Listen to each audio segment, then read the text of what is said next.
နော်25 26နော်25 26ဒီတိုင်းလေးကြည့်ရမယ်ကိုဝဲလည်းမကအဲ့ဆိုရင်မှာပေါ့ဒီချက်သားကို3900တန်ပေါ့ဒီမဲ့ဒီဟာကျတော့ဒါ2000လောက်နေပါတယ်သိလားဒီရှူရကျတော့ဒါလို့3900လည်းပဲထည့်ပြပါနော်ကမှဖျားကြည့်လိုက်တာလေလည်းလေးလုံးလောက်ရှိတယ်ဒီမဲ့ဒါတွေကလက်မမမီတော့လေချိုးရခါတဲ့ရှူလို့ရင်ကိုရဈေးလျှော့ပေးလိုက်တယ်သိလားနော်ဒါလို့ဒါ3900လည်းပဲညီမလေးအတိကိုဝဲမကနော်6ချက်သားမှန်းထားတယ်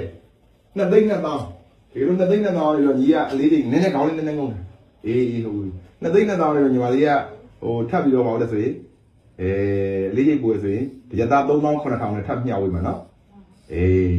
လိုက်သားလားဟာလားဟုတ်တယ်ချက်တော့ယုံကြည်တယ်မလား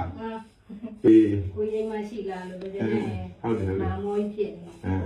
ရတယ်အရင်ကလေးနဲ့လည်းဒီတိုင်းပဲငါတို့အကိုကြီးလာဆိုရင်အကိုကြီးမရှိဘူးဆိုရင်တောင်းပါလေမင်းတို့ပြောတဲ့ပုံစံတိုင်း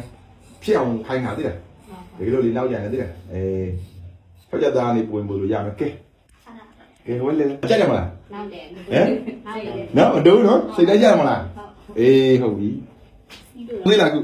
စင်ပြေတယ်မလားအေး6ကြက်သားနေပွင့်ထက်ရအောင်ပါဒါ3900တစ်ကြက်သားကို25လက်မ26လက်မ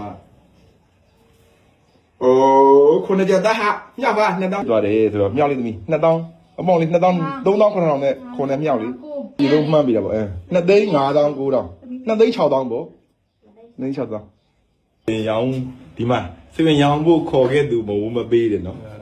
ဒီမှာစပင်ဖြတ်ခတ်ပြီးမျက်ရည်ကြိုင်မဝယ်ဘူးတဲ့အဲ့လိုစိတ်ချမ်းသာပြီးတော့ပဲပြန်သိချင်တာလေဟုတ်လားအိမ်ရောက်ပါလေမင်းတို့ပြောနေသေးရမယ်အဲ့လိုပေါ့သွားပြီ